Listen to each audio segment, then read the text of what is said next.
I'm Tamala Clover, and we're doing another episode of Trailblazers. Today, we're talking about Hattie McDaniel, somebody who I grew up loving. Thank you, Tamala. My name is Lori Gabriel, and I'm going to start off our video.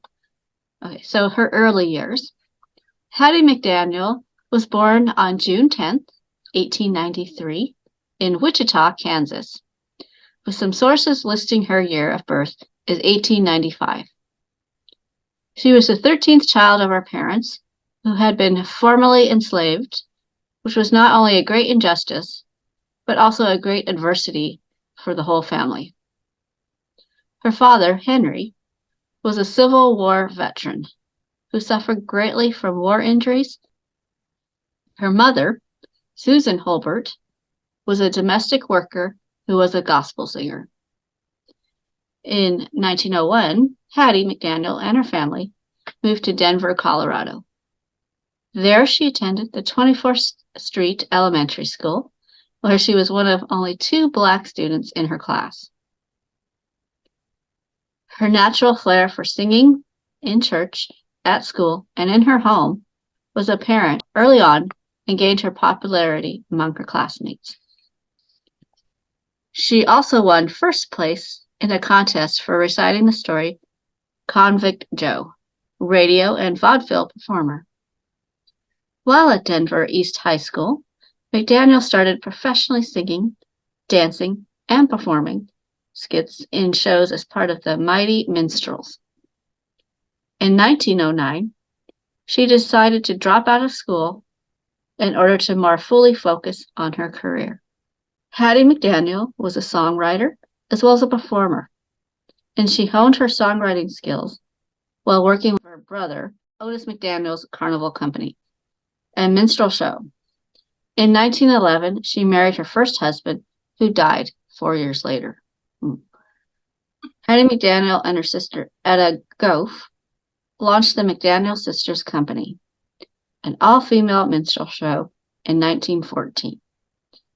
After the death of her brother, Otis, in 1916, the troupe began to lose money, and Hattie did not get her next big break until 1920, which was a hardship she overcame. In the 1920s, McDaniel worked with Professor George Morrison's orchestra and toured with his other vaudeville troupes for several years. By mid-decade, she was invited to perform on Denver's KOA radio station.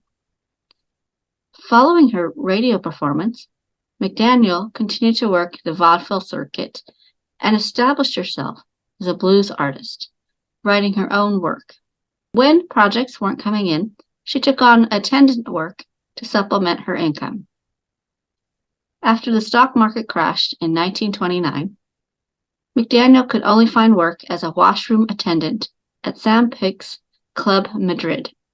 Despite the owner's reluctance to let her perform, she was eventually allowed to take the stage and soon became a regular performer in the Hollywood dream. A year or so later, Hattie McDaniel's brother Sam and sister Etta convinced her to move to Los Angeles, where they had managed to procure minor movie roles for themselves. Sam was also a regular on a KNX radio show called The Optimistic Do-Nuts. When she could not get film work, Hattie McDaniel took jobs as a maid or cook. Soon after arriving in LA, McDaniel had a chance to appear on her brother's program. She was a quick hit with listeners and was dubbed High Hat Hattie for donning formal wear during her first KNX performance. Her show became popular because of her comedic performances, but her salary was so low that she had to keep working as a maid. Her second husband sadly died of a gunshot wound in 1925, soon after she married him.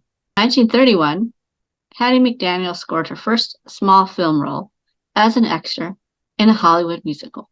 And in 1932, she was featured as a housekeeper in The Golden West. McDaniel continued to land parts here and there, but as roles for Black actors were hard to come by, she was again forced to take odd jobs to make ends meet. Hollywood hits In 1934, McDaniel joined the Screen Actors Guild.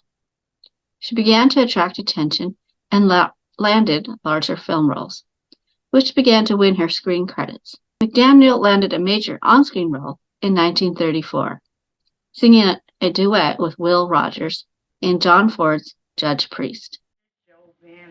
Hard misery, reckon folks ain't been acting just right.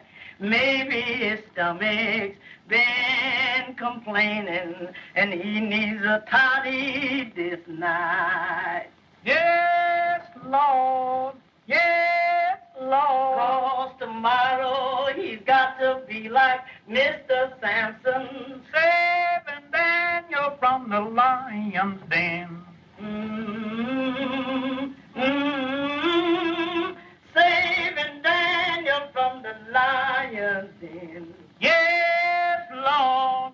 Yes, Lord. The judge could do with a toddy right now. Yes, Judge. Yes, they'll see soon as you get me some men. The following year, she was awarded the role of Mom Beck, starring opposite Shirley Temple and Lionel Barrymore in The Little Colonel. What, honey? What's a poorhouse? Oh, that's the place where they send people who got no money. Is it nice? No, honey, it's a terrible place. The people there wear rags, and all they get to eat is corn dogs out of tin pans. Then I don't want my mother to have to go there. Oh, why, honey, child, your mother won't never have to go to no poorhouse. We wouldn't let that happen, would we, Brother Walker? The part gained McDaniel the attention of Hollywood directors and was followed by a steady stream of offers, including the part of Queenie in the 1936 film adaptation of Showboat with Irene Dunne. McDaniel had previously toured with the stage version of the Kern and Hammerstein musical as well. McDaniel was a friend of many of Hollywood's most popular stars, including Joan Crawford, Tallulah Bankhead, Betty Davis, Shirley Temple, Henry Fonda, Ronald Reagan, Olivia de Havilland, and Clark Gable. Her ability to garner the friendship of people in Hollywood shows her ability to use her personality to help highlight her many talents in a time when people of color often struggled to have major success in Hollywood. Gone with the Wind. In 1939, McDaniel was widely seen in a film that would mark the highlight of her entertainment career. The competition to win the part of Mammy in Gone with the Wind was almost as fierce as that for Scarlett O'Hara. First Lady Eleanor Roosevelt wrote to the film producer and asked that her own maid be given the part. McDaniel did not think she would be chosen because she had earned her reputation as a comic actress. One source claimed that Clark Gable recommended that the role be given to McDaniel. In any case, she went to her audition in an authentic maid's uniform and won the part.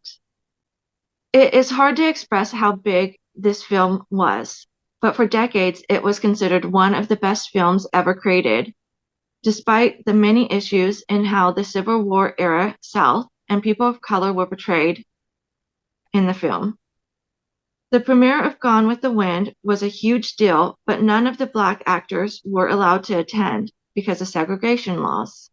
The studio head, David Sullick, asked that Hattie McDaniel be permitted to attend, but MGM advised him not to. Clark Gable threatened to boycott the Atlanta premiere unless Hattie McDaniel was allowed to attend, but Hattie McDaniel convinced him to attend anyway. This shows the depth of friendship between the two and the respect that Hattie McDaniel often earned from those she worked with. Her performance as the house servant who repeatedly scolds her owner's daughter, Scarlett O'Hara, played by Vivien Leigh, and scoffed at Rhett Butler, played by Clark Gable, was a standout performance that won her the 1939 Academy Award for Best Supporting Actress, the first black actor to have been nominated and win an Oscar. It's Mr. Red I was worried about. That's what you think. I was going to land with you. The Academy Awards. The 12th Academy Awards took place in Los Angeles. She and her escort were required to sit at a segregated table for two at the far wall of the room. The hotel had a strict no blacks policy, but allowed McDaniel in as a favor. Loria Parsons, an American columnist, wrote about Oscar night, February 29, 1940. Hattie McDaniel earned the Gold Oscar by her fine performance of Mammy in Gone with the Wind. If you had seen her face when she walked up to the podium and took the gold trophy, you would have a choke in your voice that all of us had when Hattie, her hair trimmed with gardenias, face alight, and dressed up to the Queen's taste, accepted the honor in one of the finest speeches ever given on the Academy floor. This is one of the happiest moments of my life. My heart is too full to tell you just how I feel. And may I say thank you. God bless you. The discrimination continued after the award ceremony as well. Her white co-stars went to a No Blacks club where McDaniel was also denied entry. No other black women won an Oscar again for 50 years, until Whoopi Goldberg won Best Supporting Actress for her role in Ghost. Weeks prior to McDaniel winning her Oscar, there was even more controversy. The producer of Gone with the Wind omitted the faces of all the black actors on the posters advertising the movie in the South. Late career success, The Bala Show. She married her third husband in 1941. In 1945, Hattie McDaniel thought that she was pregnant and began buying baby clothes and set up a nursery in her house. Her plans were shattered when she suffered a false pregnancy and fell into a depression. She never had any children, and she divorced her husband in 1945. Despite these personal difficulties, during World War II, she served as chairman of the Black Division of the Hollywood Victory Committee, providing entertainment for soldiers stationed at military bases. The U.S. military was segregated, and black entertainers were not allowed to serve on white entertainment committees. She elicited the help of black entertainers for her committee, and she made numerous personal appearances at military hospitals. She threw parties and performed at United Service Organizations, USO shows, and war bond rallies to raise funds to support the war on behalf of the Victory Committee. Bette Davis was the only white member of McDaniel's acting troupe to perform for black regiments. McDaniel was also a member of American Women's Voluntary Services. She was one of the first black members of the Screen Actors Guild to raise funds for Red Cross relief programs, and she gained a reputation for generosity, lending money to friends and strangers alike.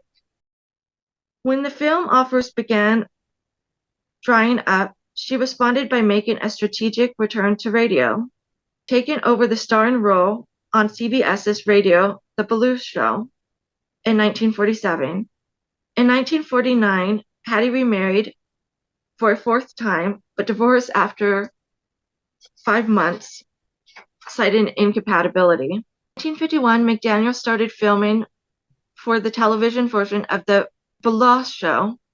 Unexpectedly, she suffered a heart attack around the same time and was forced to abandon her career upon being diagnosed with breast cancer.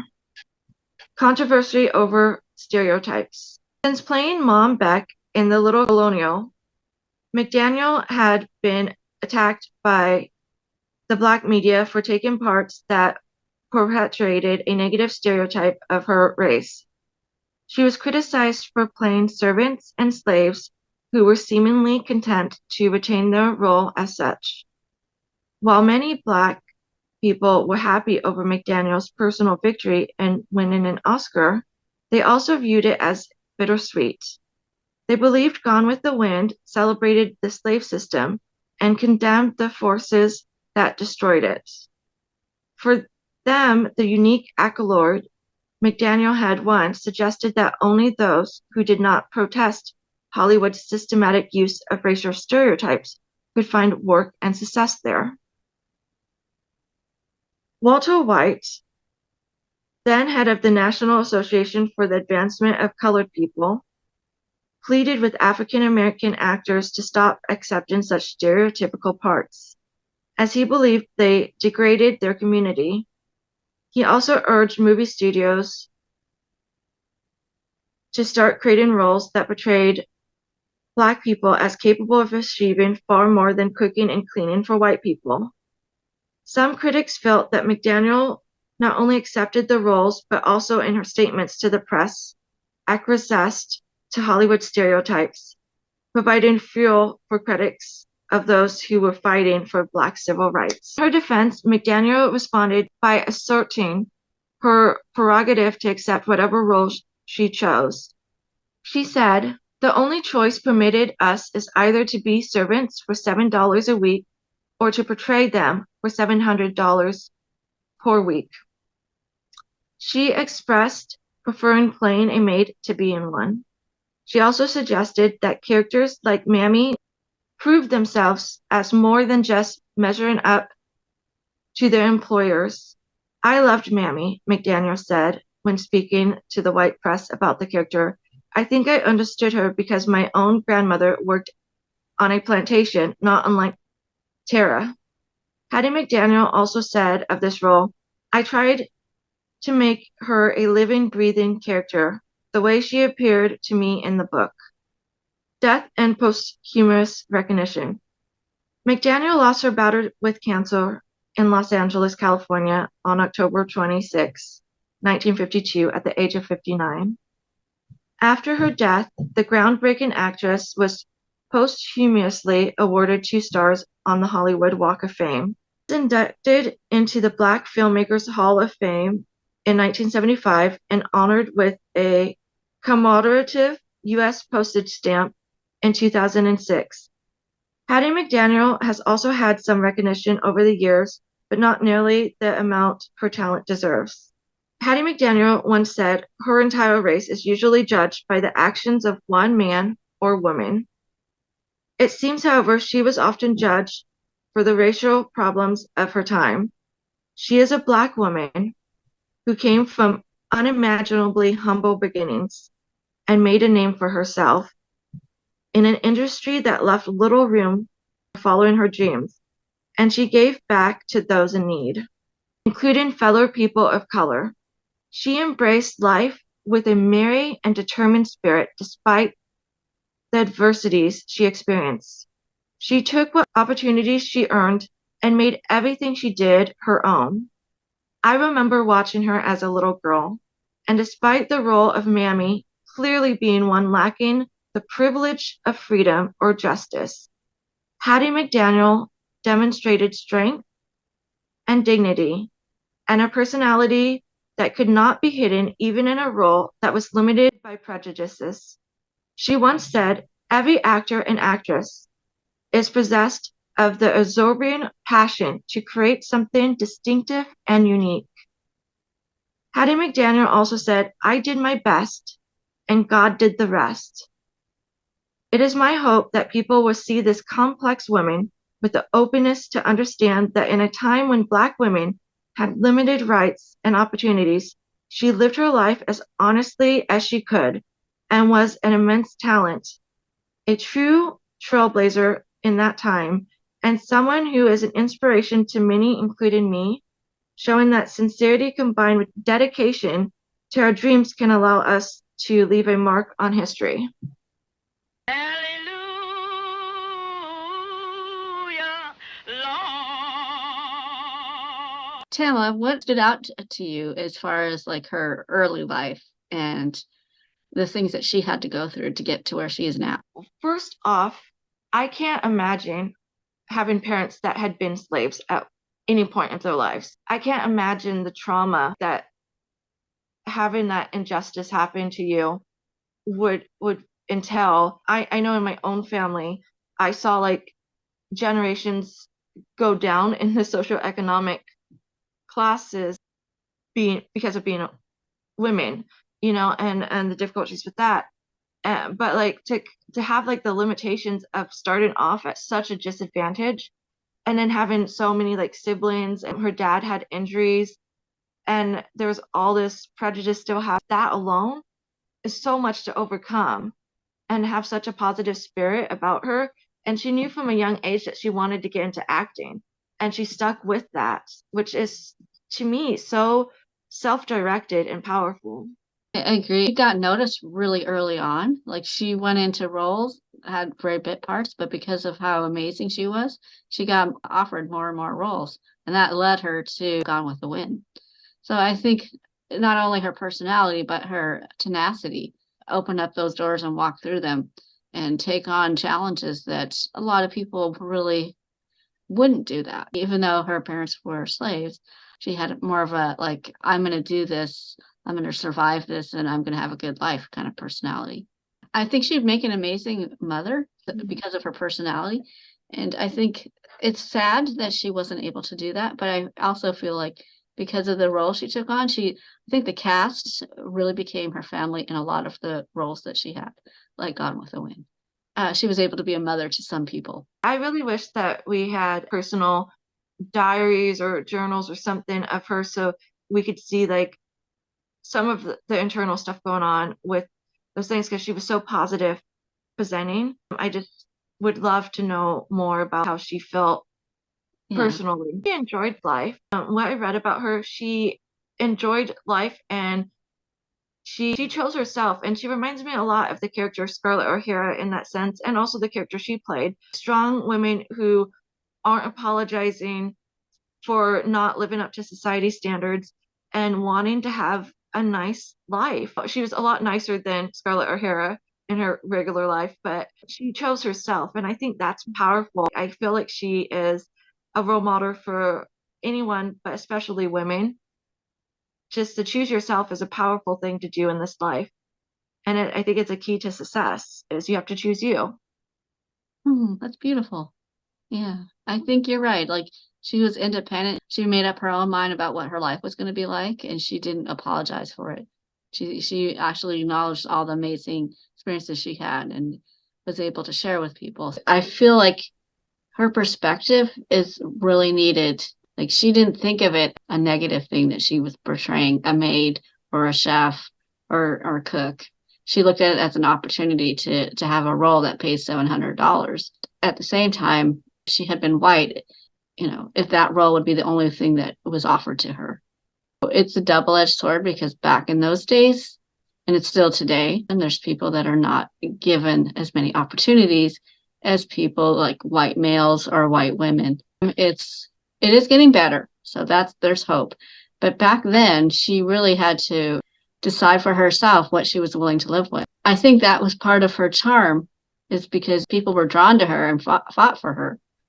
And so I feel like she had this amazing ability to show what a kind human being she is and inclusive. That shined through, really helped her to get out from under and to become successful. Racism was a lot worse back then, and she did the best she could. And that the naysayers were probably, they were right, like she should have better roles. I would also like to say that Clark Gable, in this instance, I don't know much about him, but that was amazing that he stood up for her and wanted her included in the award show. Those type of incidences are known more about what happened back then, the people that did stand up.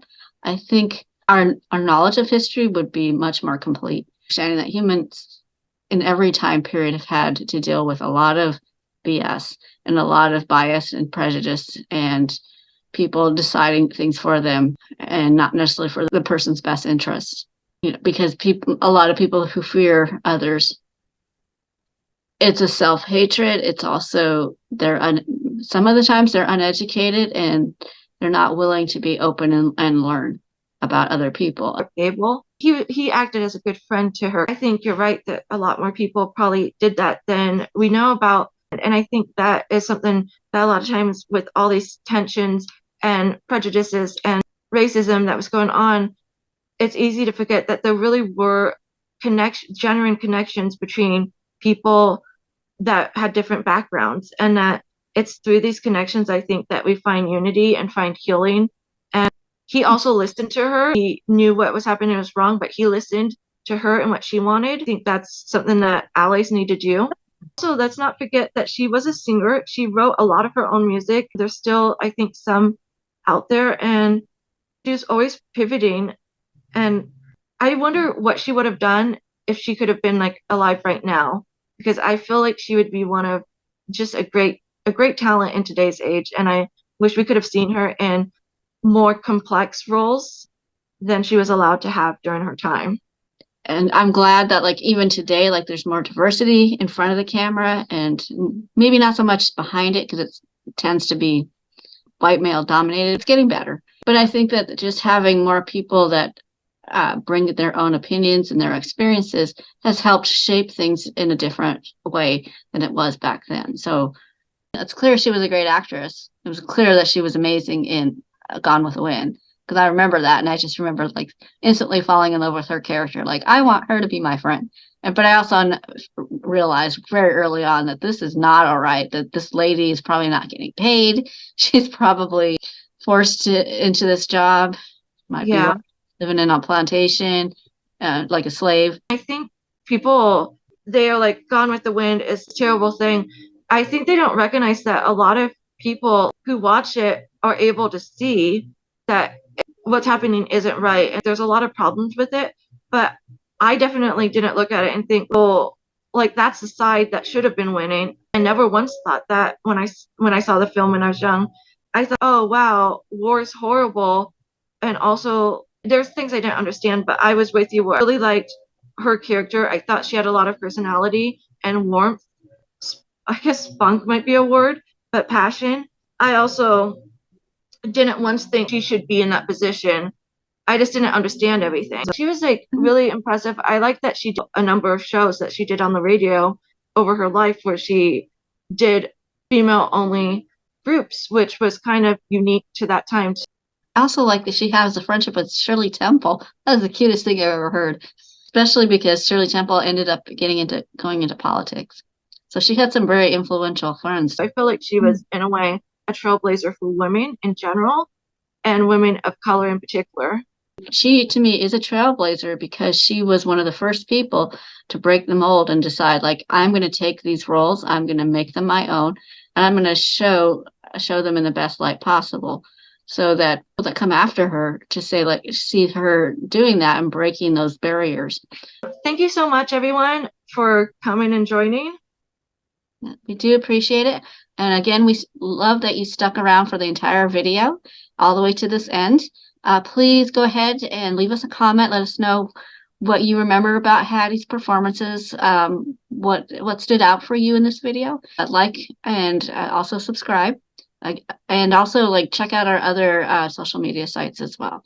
And again, we'll see you next time. Some of these days, you're gonna miss me, honey. Some of these days, you're gonna feel so lonely. You'll miss my hugging, you're gonna miss my kissing. You'll miss me, honey, when I steal away. You're gonna miss you everywhere.